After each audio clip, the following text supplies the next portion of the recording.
10 after 6 in the morning, and we're getting started. It got damp and cold last night, so I got up in the middle of the night and put the tarp up. And I'm glad it did, because my sleeping bag was dry this morning. It would have been soaked. And I also noticed about 1:30 in the morning, I couldn't see any stars anymore. And you can see some clouds are coming in. So it's going to turn colder. They say nights in the 30s now for the next couple of nights. But it is beautiful here. Had a good night's sleep and ready for more.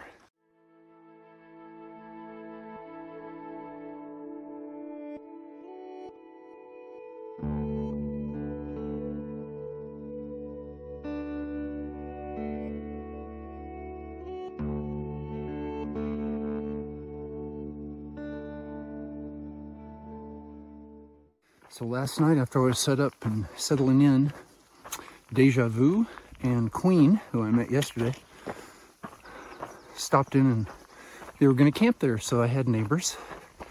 I was able to give them a couple of Christie's bracelets.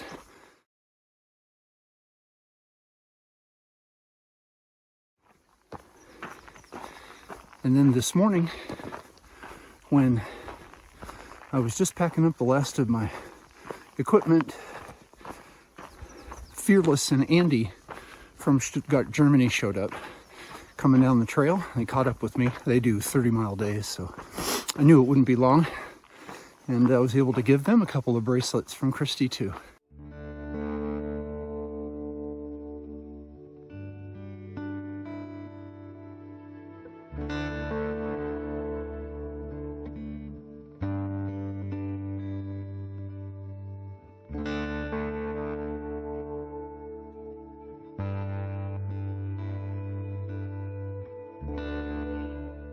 Ran into Fearless and Andy again. They were on the side of the trail by a little stream, making up their breakfast. It looked beautiful. So I chatted with them a little more. Talking about the snow up around Crater Lake. Now we hope it's melted, but I think it should be. It's creating problems for people currently, but today is like June 20th. And my estimated arrival date there is July 4th. So hopefully the melting curve will continue to be extreme.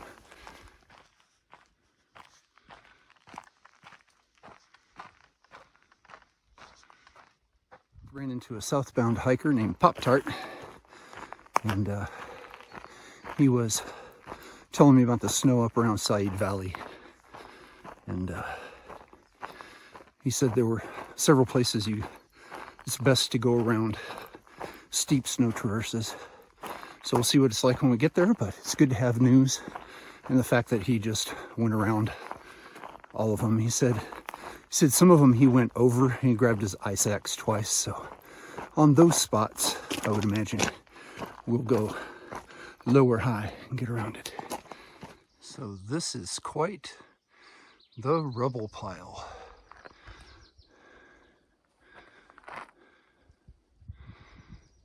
It's all the way down the mountain.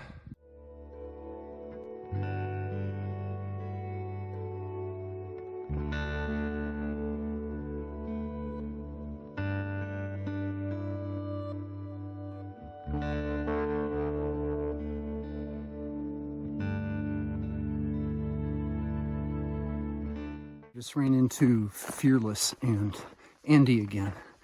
And they said while they were sitting eating their breakfast, they saw a black bear that's in a brown phase. But that's the second bear they've seen near me. And I've still been skunked on the PCT for seeing bears. So I keep trying.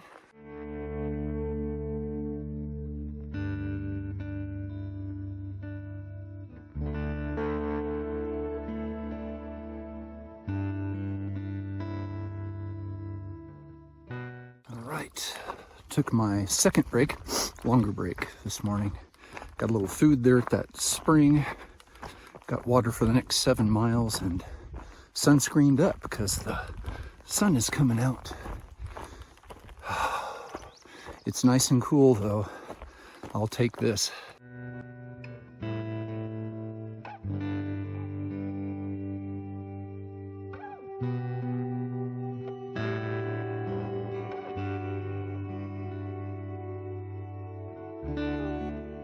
So I heard something crash down the mountain below me at one point, and it didn't seem to care if there was brush in its way or whatever. It sounded big, so I'm gonna guess I scared up a bear.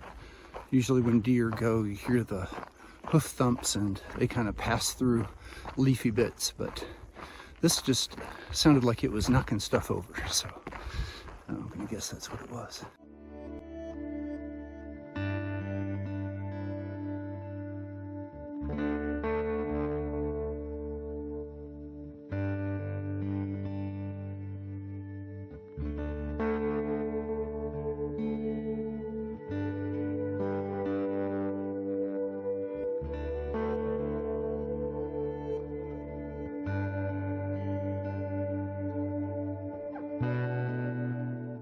These big old sugar pine cones. They're about as big as my size 12 foot. They're all along here.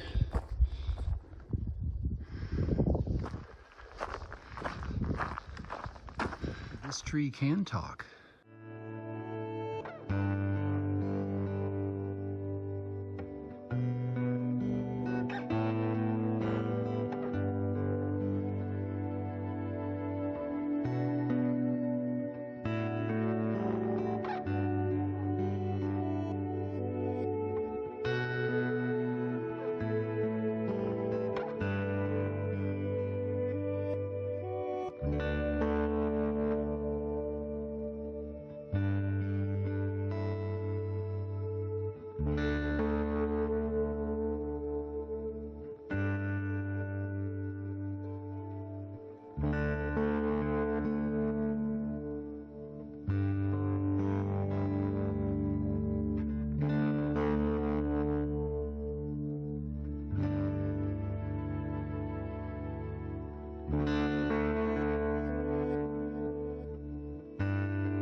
Here's another mountainside of pitcher plants.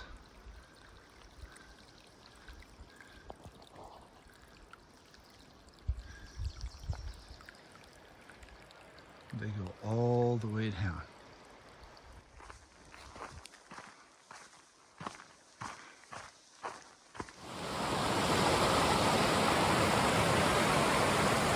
Sun came out, wind is light, and I found these campsites back in here, so I'm going to go ahead and set up the tarp and dry it out. It got pretty wet last night, and take my lie down lunch. Right, it's 1 o'clock and the tarp is dry and lunch is eaten, and get back on trail.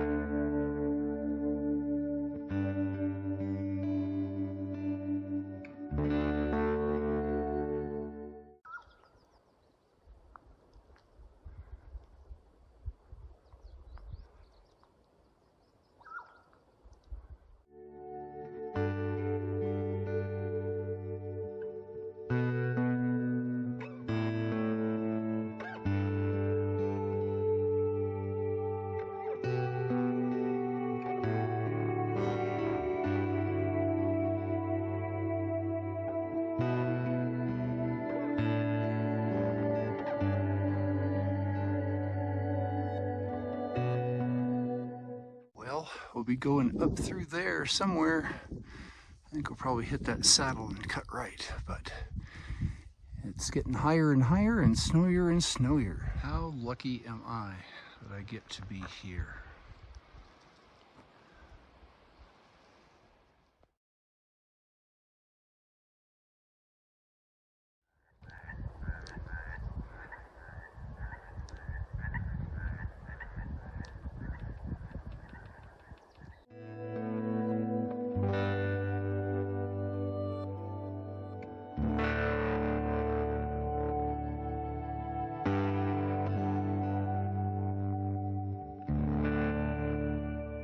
So it looks like there was a fire here, but a lot of trees still have growth on them.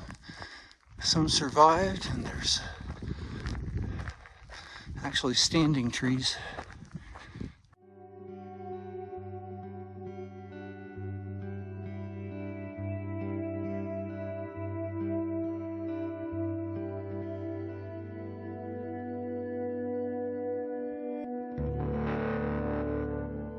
I have been freezing my butt off for the last hour. I had to put on extra layers and pants and a stocking cap, and now the sun is coming out, and what a difference it makes is just incredible. Don't trust it. I think it'll probably be back behind a cloud soon. Well, I was getting ambitious about a really big day, but now we're kind of in this burn zone. You can see some of the burnt trees here. Trail's really rough. It looks like it got really muddy and a bunch of horses came through, and it's impossible to walk on. So there's a campsite in 2.7 miles that looks promising. So I'm gonna have a snack here and camel up, and then take 2 liters to that campsite, and we'll try it out. I just ran into a ranger who asked me about my permit. So I did get checked. The sun's out, but the air is still cold. The ranger said to expect perhaps some snow flurries tonight, so it's going to be a cold one. I remember last time I was on the PCT in a burn zone, and the black burnt trees with this white fungus on it. I call it starry night fungus. Because you get a whole forest full of it, it looks like a starry night.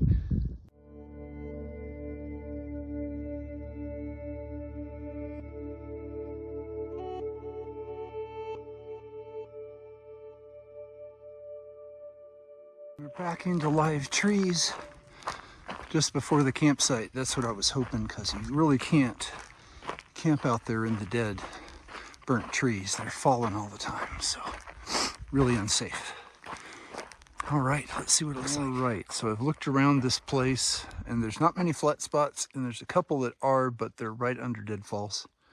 I think I'm going to set up in here, and that puts all the deadfalls out of reach of me. I'll be here by these boulders.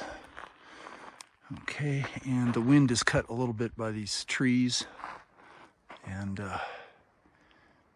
we'll see how it works. It's actually starting to snow. Little tiny flakes.